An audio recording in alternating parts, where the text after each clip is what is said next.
Professor, muito obrigado. Para nós como já disse ao começo, é uma experiência muito importante poder trocar, né, essas informações e ter ideia de como funciona o Instituto do Lobby no mundo inteiro, como, né, o senhor nos apresentou.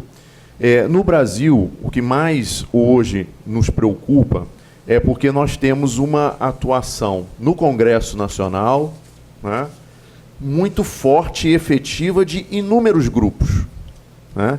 Não são só pessoas, são grupos. Grupos, né, que dominam a política brasileira, né, desde que o Brasil foi descoberto, praticamente, né?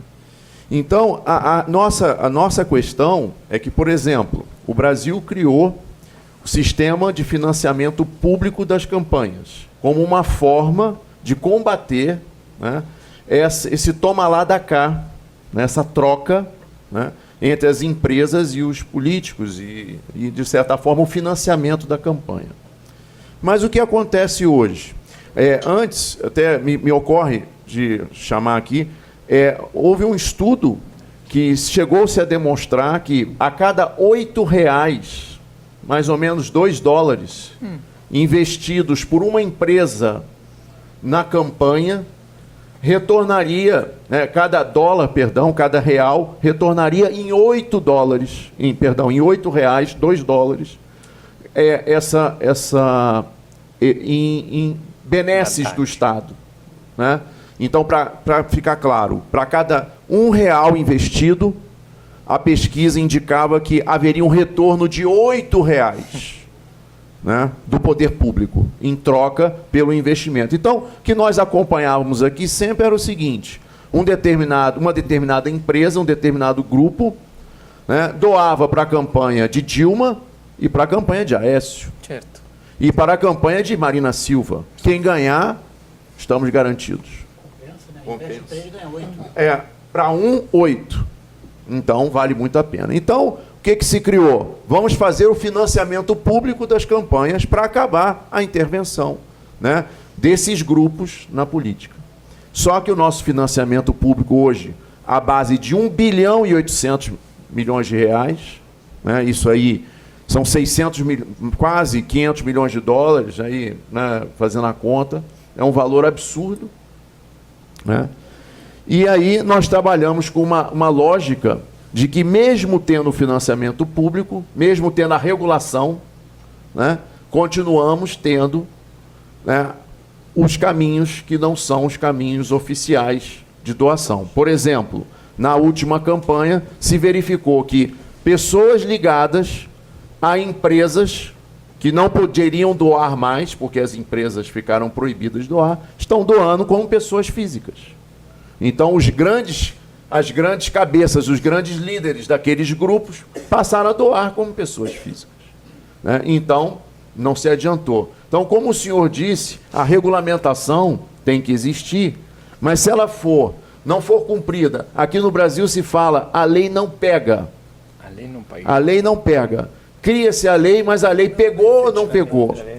É a lei, a efetividade. Essa é a cultura brasileira. A cultura, né, no Brasil. A lei não pega. Desrespeito à norma. Isso. Né? Então, cria-se uma norma que não sabe se vai ter efetividade. Exatamente.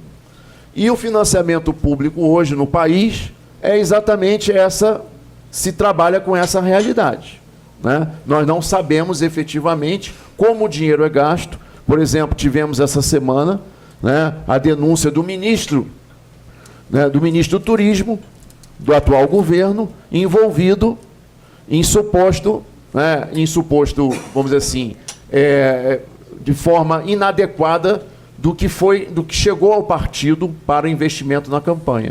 A aplicação da verba de campanha não foi adequada, né? Então, eu vou passar a palavra aqui aos demais componentes da mesa, né, porque realmente esse assunto precisa ser melhor digerido por nós. De alguma forma, temos que ter a regulamentação, mas temos que ter o cumprimento, a efetividade da norma. Senão não adianta, a lei não pega. A lei não pega. Os lobistas vão continuar transitando no Congresso, na Assembleia Legislativa, né? Vejam, só, desculpa, eu não quero me alongar, mas de todo o escândalo envolvendo o governador Sérgio Cabral, aqui do estado do Rio de Janeiro... Que está preso, não? Está preso. Dos que, né? 230 anos de... Isso, dos que está preso. Realmente, eram oferecidas benesses às empresas, como isenção fiscal, abatimentos no recolhimento de imposto, né? Tudo em troca do fornecimento de verbas de corrupção, né? Então, é muito próximo. Nós não somos contra o poder privado, as empresas fazem parte da nossa sociedade, né? Mas as empresas têm que lidar com o poder público e com o judiciário, né, de forma transparente. Não pode ser, né, por baixo do pano, ou como se vem com a transparência que não é aquela transparência de que tudo aparece. Só aparece metade, só uma parte. Tá? Então, vou passar a palavra primeiro ao desembargador Rinaldi, depois a gente vai franquear. Professor Pierluigi, em primeiro lugar, registrar minha honra de estar aqui, e a coincidência é que o meu tataravô, Luigi Rinaldi, veio da Calábria. Então, a minha ligação com a Itália é muito forte, embora eu não fale nada de italiano, né, o que é uma vergonha para mim e para a minha família, que eu deveria falar italiano, mas eu sou calabres. Então, o Luigi me remete a um antepassado dos Rinaldi. Somos violentos por natureza, né? Mas, em primeiro lugar, e saudando aqui o fórum, eu estou aqui meio de intruso, porque o desembargador André Gustavo de Andrade não pôde estar presente.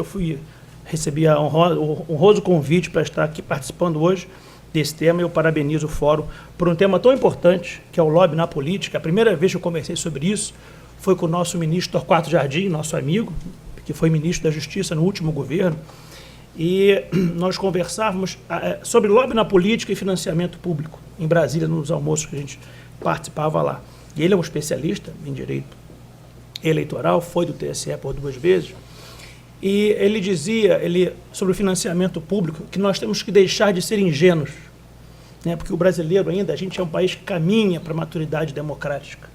A gente tem que aprender muito ainda com os países mais vividos do que nós, sobretudo na Europa, que há experiências que não deram certo, porque muitas vezes são frutos de uma ingenuidade nossa, de que, através de leis, vamos consertar o mundo. Não vamos. Uma lei não vai acabar com a violência, uma lei não vai acabar com a corrupção. Nós temos que mitigar, minorar os desvios que são próprios da natureza humana. Em relação ao lobby, ele me dizia... Eu sempre lembro de um filme, e às vezes as mensagens que a gente recebe vêm dos lugares mais absurdos. Quem já viu aqui aquele filme Jurassic Park, dos dinossauros que voltam à vida numa ilha e tal? E tem uma cena do filme que os cientistas descobrem, olha, eu vou ter os dinossauros aqui, mas eles não vão procriar, porque serão todos fêmeas. Porque era... E aí tem uma frase no filme que eu guardei para sempre, que diz o seguinte: a natureza sempre acha um caminho. Nature always finds a way. Por mais que a gente tente controlar, a natureza humana é incontrolável. Então, com relação ao lobby, ele dizia, o ministro Torquato, ele sempre existiu, porque existe o lobby ostensivo e o lobby velado. O que acontece no Brasil hoje, eu não estou aqui para atrapalhar a mesa, mas só algumas ponderações, ele sempre existiu. O problema é que ele não está sendo feito da forma correta, porque o lobby é uma palavra que, para nós brasileiros, é uma palavra pejorativa. Ela remete a um sentimento negativo, ele remete ao tráfico de influência, à advocacia administrativa, à corrupção. Essa é a ideia que nós temos do lobby. Por quê? Porque esse é lobby feito por pessoas do mal. E esse lobby velado, que é feito no Brasil hoje, como forma de interferir nas decisões governamentais, ele exige nos países desenvolvidos, sobretudo nos Estados Unidos. Ninguém questiona isso. Lá é o financiamento privado de campanha, é a democracia mais solidificada do mundo hoje, gostem ou não gostem, não é verdade? Só que a forma como o lobby é feito no Brasil hoje, por esse nosso sentimento de negatividade em relação a isso, o que acontece? O lobby, que já existe, ele é dominado por quem? Por pessoas mal intencionadas que só querem o benefício próprio, afastando, a meu ver, grupos bem intencionados. Porque se nós aqui montássemos se houvesse o lobby no Brasil regulamentado e nós quiséssemos aqui organizar um grupo para influir numa decisão de um determinado governo, deliberadamente, com transparência, como o professor colocou, com as regras bem definidas, um grupo bem intencionado pode sim trazer um resultado positivo. O que, professor, já em conclusão, o que me parece mais difícil no Brasil hoje é nós entendermos o termo lobby, nós, a comunidade jurídica em geral e a população, e entender que o lobby não é negativo.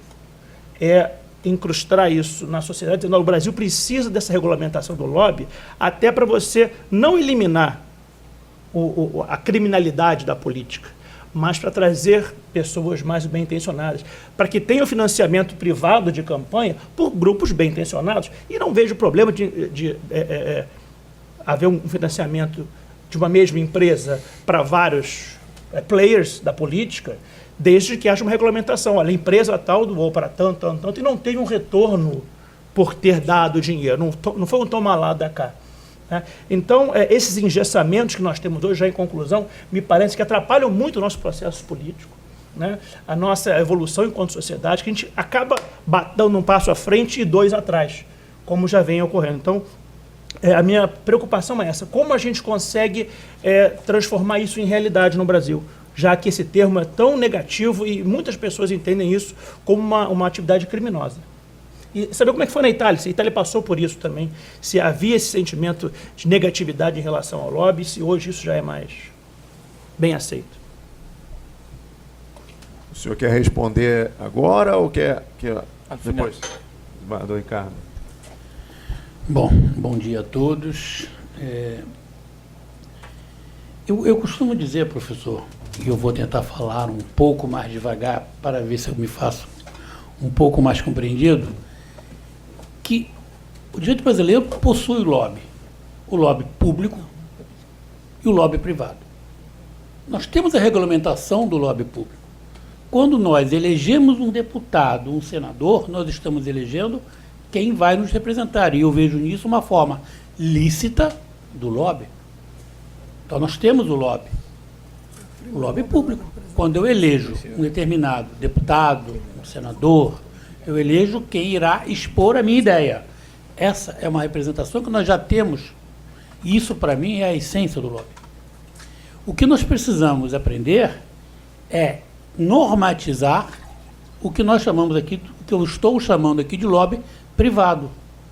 Porque, e aí o professor colocou com muita propriedade, esse ato, essa anomia do lobby faz com que tenhamos margens em todos os sentidos para que se possa ter o clientelismo, o parentalismo e favorecimento, portanto, da corrupção, e a Lava Jato talvez seja o maior exemplo disso. O interessante, talvez, se me permitem ouvir o professor, é que a proposta dele de uma legislação menos restritiva e mais ampliativa parece que vai de encontro à tendência moderna do nosso direito, que são leis, e aí parto até da bifurcação do nosso ministro, né, uma vez ministro Eros Grau, que parte de Robert Alexi, de uma legislação menos regrada e mais principiológica. Porque as normas mais principiológicas favorecem um acompanhamento mais dinâmico por parte dos tribunais, permitindo, assim, uma oxigenação maior, uma interpretação maior. E por que isso? E aí, puxando para o lado do Fórum de Direito Eleitoral, com licença do meu presidente do Fórum de Processo Civil aqui na mesa, o vereador Luciano Rinaldi, o direito eleitoral ele é muito dinâmico.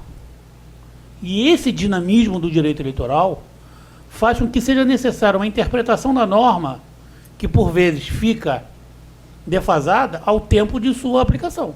Isso a desembargadora Cristiane, com quem eu tenho o prazer de ter assento, não só na corte, mas ao lado dela, né, e eu vejo muito essa preocupação dela de buscar atualizar o momento que se vive, é que é necessário se ter uma lei mais principiológica, menos restritiva, menos regrada, fazendo dicotomia regra-princípio. Então, eu queria, se possível, ouvir um pouco o professor dessa questão, que me parece, muitas das vezes, que esperar para ver O que vai acontecer com a lei é aplicar um conceito de sociologia que vem de Bourdieu, que é o poder deformante, e que muitas das vezes, se nós criamos regras e esperamos para ver o que acontece, esse poder deformante muitas das vezes deforma, na expressão ruim da palavra, a norma que foi criada com um bom sentido.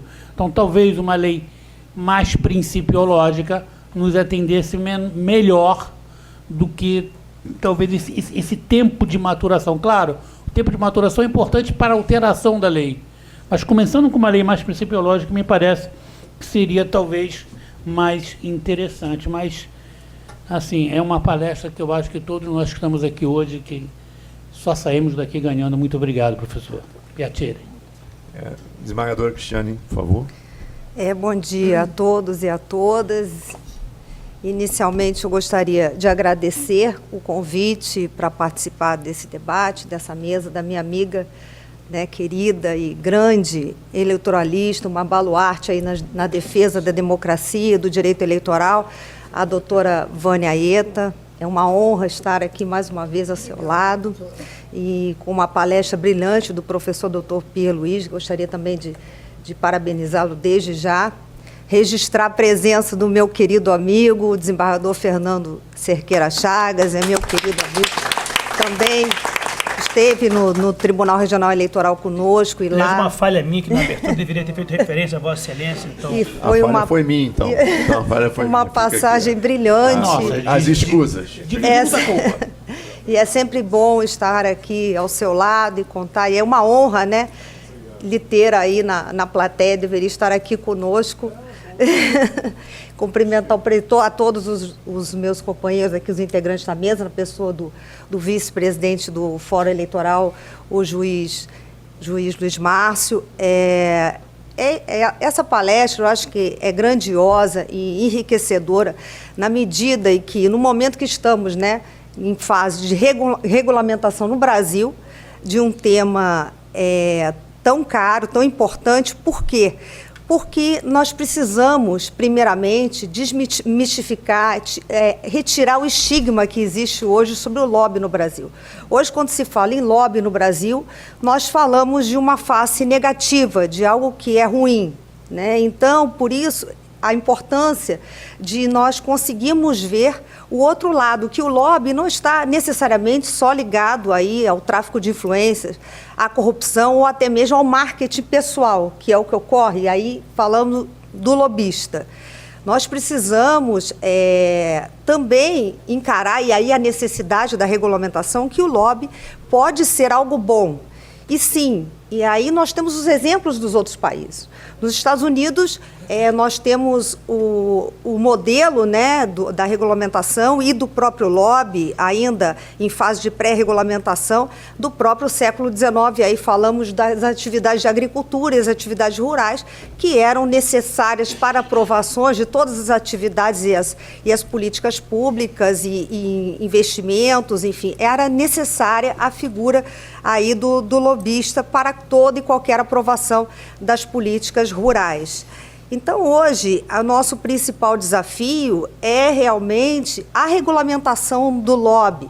A importância dos investimentos, e aí me parece que, não entrando na questão de financiamentos de campanha e de empresas, eu acho que aí nós temos que ver os financiamentos, os investimentos até mesmo com fins sociais e com fins de aprovação das políticas públicas. E esse é o nosso objetivo até para o desenvolvimento do país, né? Nós precisamos dar um passo à frente.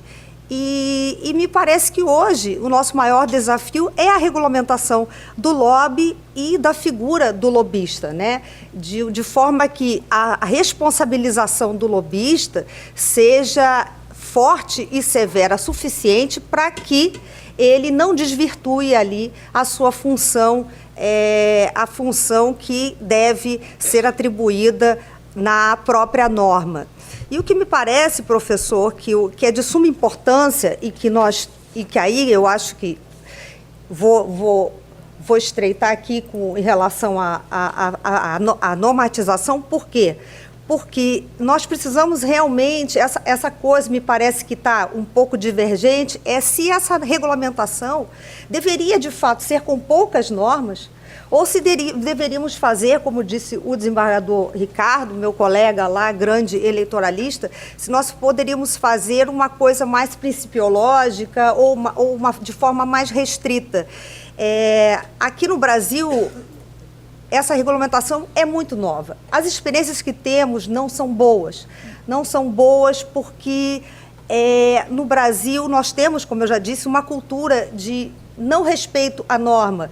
Basta dizer, e aí vou trazer o nosso querido ministro Luiz Felipe Salomão, que sempre traz esses dados, né, de nós termos hoje no Brasil, a cada 2 habitantes, um processo. Então, nós temos uma cultura de judicialização muito forte. Então, e isso demonstra que não respeitamos as normas, que de alguma forma estamos sempre ali passando ao largo das regulamentações. Então, por isso, professor, eu acho que o mais importante, levando em consideração esses aspectos, né, como faríamos essa regulamentação? Se faríamos de forma mais restrita ou se faríamos de forma mais ampla no modelo que hoje temos no Brasil? Essa é a minha indagação, que aí, Vossa Excelência, na medida do possível, fizesse uma explanação levando em consideração o modelo brasileiro, depois das exposições todas feitas aqui pelos meus colegas. É isso, muito obrigada. Obrigado. Professora Vânia? Queria apenas fazer o comentário em cima do que o desembargador Ricardo Alberto disse. Né? Nós precisamos ter, né, para enfrentar esse problema da efetividade, também uma norma passível de ser cumprida. Né? O professor Pierluigi, na sua exposição, colocou exatamente o seu temor em se fazer uma norma, né, que não pega. Né? Mas por que não pega? Essa é a questão. Não pega só porque não há uma vontade de descumprimento, porque muitas das normas, às vezes, fogem da realidade. Foge do razoável. Do razoável, exatamente, desembargador.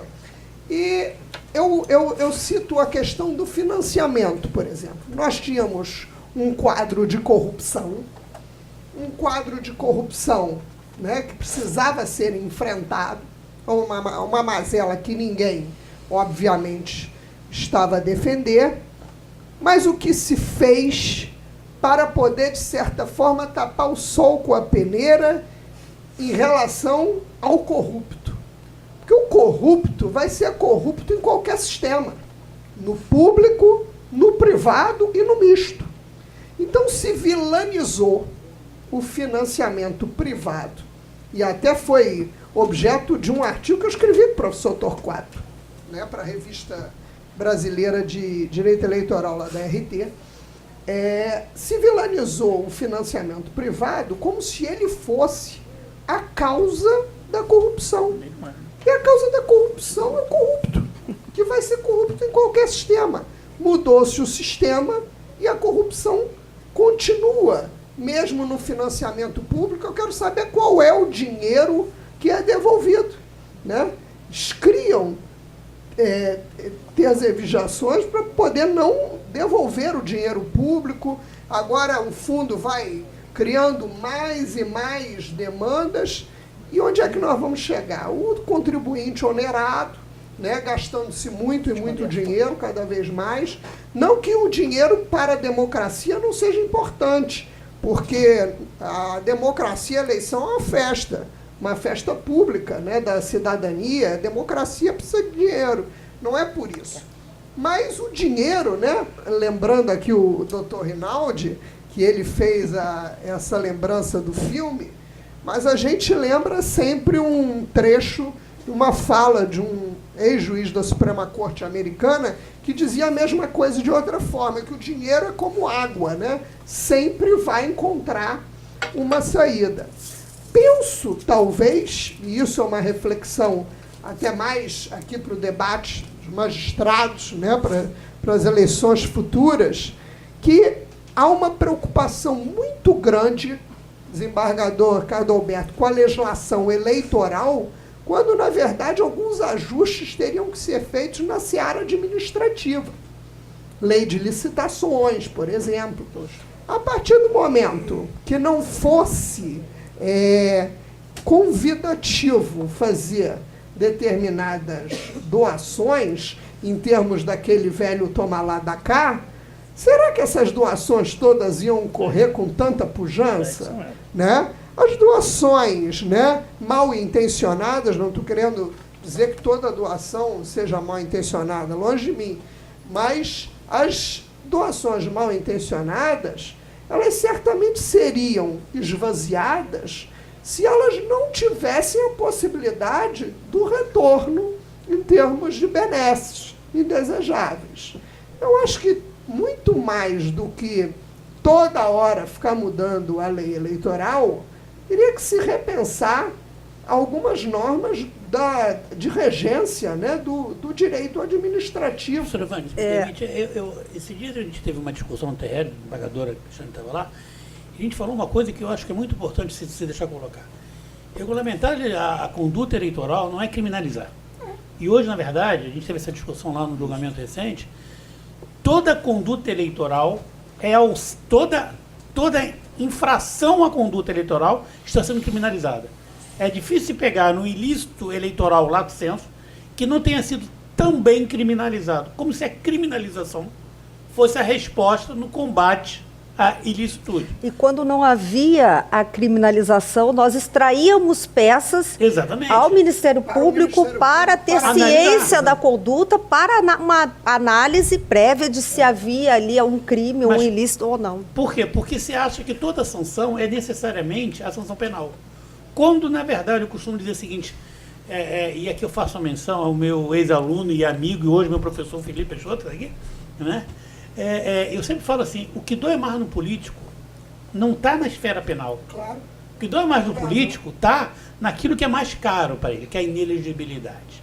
Né? Partindo daquela dicotomia, professor, de ética moral, Platão, Aristóteles, assim, a ética tem que ser privilegiada sempre. Como se privilegia a ética no mundo político? Afastando, né, da casa legislativa, da casa executiva, aquele que não sabe dar o valor à ética. Como se afasta? Não se afasta só criminalizando a conduta. A criminalização da conduta é algo que nem sempre é eficaz, mas se afasta com as condições de inelegibilidade verdadeiras. Mas também, criar condições de inelegibilidade não é qualquer conduta se gera inelegibilidade. Qualquer inelegibilidade é de 8 anos, nós tivemos uma discussão lá. Às vezes a gente não tem opção, e às vezes eu me debato muito nisso. Por que toda conduta tem que gerar inelegibilidade e toda inelegibilidade tem que ser de 8 anos? E aí, só para terminar, doutor Luiz Márcio, eu penso que a questão da transparência, ela é fator sine qua non para que nós possamos, né, ter uma norma de regência que pegue, né, que seja adequada, porque também temos um pouco de cautela em relação, né, a uma legislação muitas vezes tão almejada, mas que de fato não é passível de ser cumprida, né, passível, adequada, né, à situação. Então, eu creio que, em vez de vilanizar, né, determinadas condutas, nós temos que vigiá-las, controlá-las, mesmo antes de uma série de provimentos. Aí vamos pegar a questão da prestação de contas e elogiar o trabalho do Tribunal Eleitoral. Você tem um órgão técnico, né, vigilante, que faz ali o seu trabalho de forma muito distinta. Quando passa para o Ministério Público, já também tem o crivo, né, do órgão técnico ministerial. Quando vai para o juiz relator, também a equipe do juiz, vai para o colegiado. Então, quer dizer, o homem comum, ele pensa, né, que as coisas não são vigiadas, não há controle, não há nada, quando, na verdade, não é bem assim, né? Então, hoje, inclusive, o judiciário tem sido vítima até de toda uma movimentação, né, mal intencionada da sociedade para vilanizar o juiz quando ele está cumprindo a legislação. Não é? Isso é preocupante, porque a partir do momento que você tem, né, um descrédito nas instituições, aí acaba tudo, né? Acho que seria uma situação indesejada você criar uma norma de regência para o lobby que, de fato, fosse algo impossível de ser cumprido. E daí, parabenizo a ideia do desembargador Ricardo Alberto de normas um pouco mais abertas, né? Normas de textura aberta que possam ser um pouco mais voláteis, né? No que tange a possibilidade do cumprimento, para que elas não caiam de imediato no descumprimento, né? Muitas vezes até pela impossibilidade de serem cumpridas. Esse é o meu comentário. Passar a palavra então ao professor, né, para os seus comentários. Molto obrigado, grazie mille per i tanti profili. Come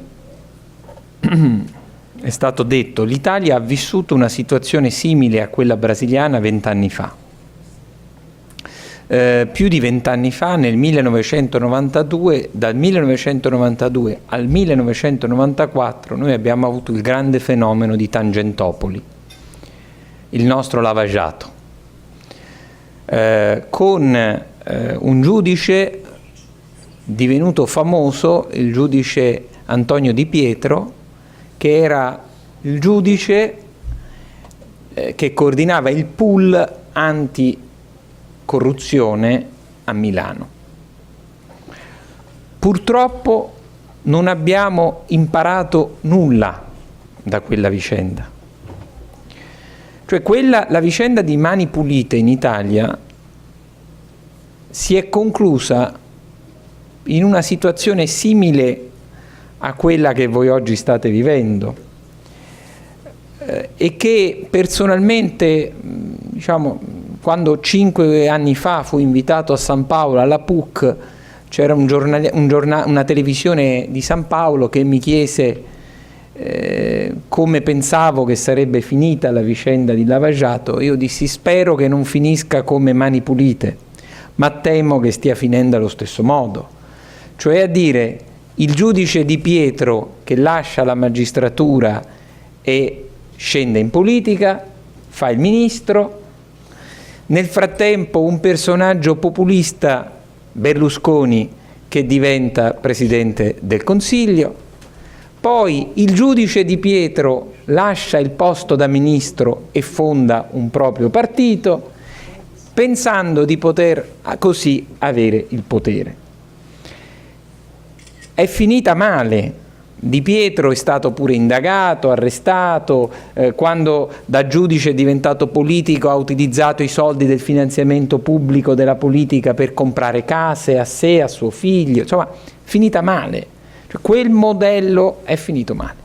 E purtroppo non abbiamo approvato le norme che avrebbero, diciamo, limitato fenomeni corruttivi. Cioè, dire, l'esperienza di Mani Pulite non ci ha lasciato grandi cose, se non il carcere per i principali delinquenti dell'epoca, ma non è stata la cura della malattia. Il male c'è ancora, e questo è il punto. Cioè, io penso che voi in Brasile adesso siate in una fase particolare in cui o prendete un medico che vi dice com'è, e voi stessi siete medici, perché questa scuola è una scuola di medicina, giuridica, ma di medicina, ecco. Allora, o il medico dice come va curato il malato, oppure c'è il rischio che facciamo finta che la malattia non c'è più, passano un po' di anni e la malattia torna, ma va curata, se no è un dramma. Poi come va curata? Ecco, le regole, quali regole? Il modello brasiliano. Io conosco poco il Brasile per poter dire qual è il modello brasiliano, non lo conosco. So che però è un contesto politico cosiddetto multipartitico spinto, cioè, no? In cui non abbiamo due poli, ma abbiamo una marea di partiti, un po' come anche in Italia, 37. Beh, no, come in Italia no, di più qui, ci battete. in cui ciascun parlamentare, ciascun deputato è un partito. E questo è un problema, perché qui le leggi elettorali dovrebbero servire a evitare la frammentazione dei partiti. Evidentemente c'è un problema con la legge elettorale, perché in Italia avevamo un grosso problema di frammentazione, cioè di tanti piccoli partiti. È stata cambiata la legge elettorale per costringere a queste forze politiche di coalizzarsi. Ma cosa succede? Che dopo le elezioni in Parlamento ognuno torna nella sua forza politica. Allora sono state approvate delle norme, i regolamenti parlamentari, che impediscono di costituire dei gruppi parlamentari diversi dai gruppi che hanno partecipato alle elezioni. Insomma, quindi un po'. Per quanto riguarda le lobby, io continuo a dire che in un contesto come questo, che culturalmente è simile al nostro, cioè noi siamo popoli del sud, direi mediterranei, anche se voi dite ma come il Mediterraneo non c'è, ma Mediterraneo come cultura, come ritmo, in cui è normale che ci siano delle relazioni anche amichevoli, diciamo, no? Tra il privato e il pubblico. Allora penso che in società così, dove la cultura purtroppo è stata da anni, da secoli caratterizzata da queste mescolanze, non sia possibile introdurre delle regole rigide, ma come diceva il giudice Riccardo Alberto Pereira, servono, e sono d'accordo, dei meccanismi flessibili che consentano anche ai giudici poi di avere dei margini interpretativi, cioè una regolamentazione a fisarmonica. La fisarmonica, come si chiama? Armoniosa. Armoniosa?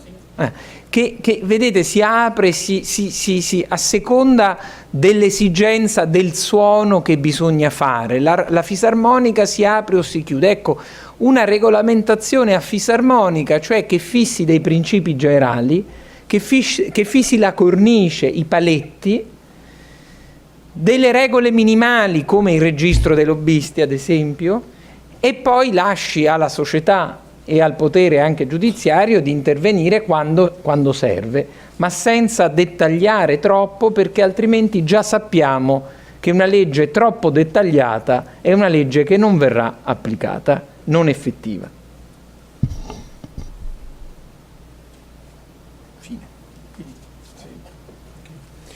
Professora Vânia, não quer fazer uma apanhada do que o professor falou? Uma conclusão, para a gente poder... O professor reiterou o posicionamento do desembargador Ricardo Alberto de que uma lei muito especificada, né, com muito detalhe, né, muito detalhada, ela tem a tendência do descumprimento e que, na verdade, precisaria se ter uma legislação, né, que estabelecesse paradigmas, esses que ele chama, né, Ipalete, né, os paradigmas que possam, né, ser passíveis de cumprimento e que criem, né, uma interpretação harmoniosa, sistêmica, né, baseada nesses paradigmas gerais.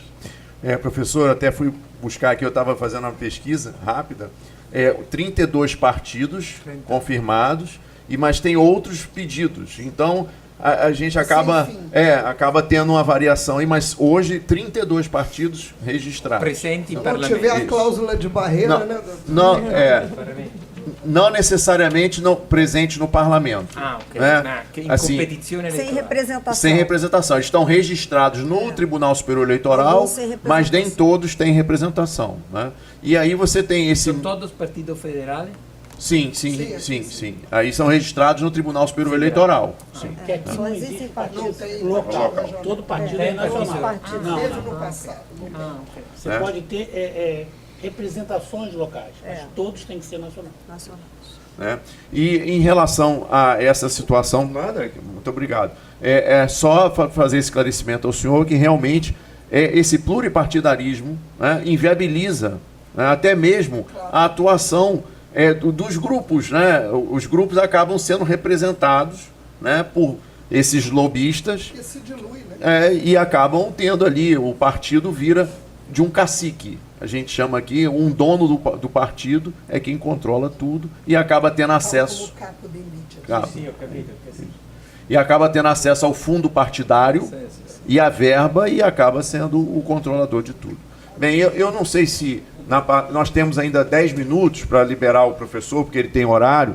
Se alguém da plateia gostaria de fazer algum questionamento, o desembargador ou algum dos presentes. Não. Eu só pediria que fosse breve, porque ele tem horário de voo, tá? Então que não fosse muito longo. Rapidamente, por favor.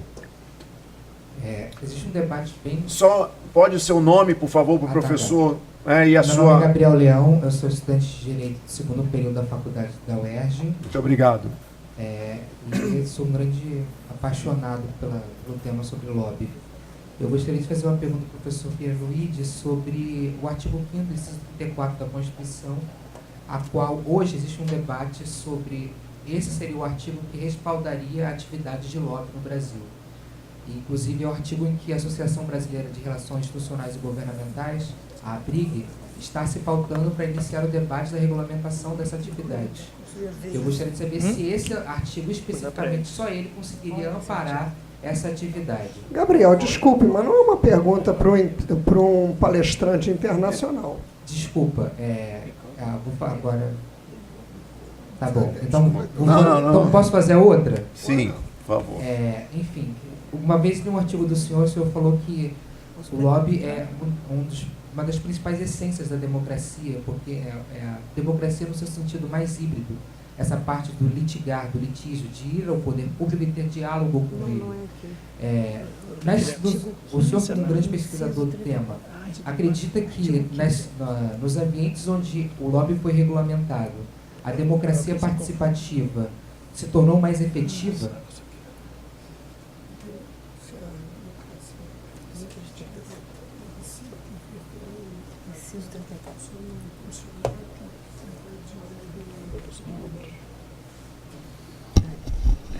La domanda è molto bella e anche complessa.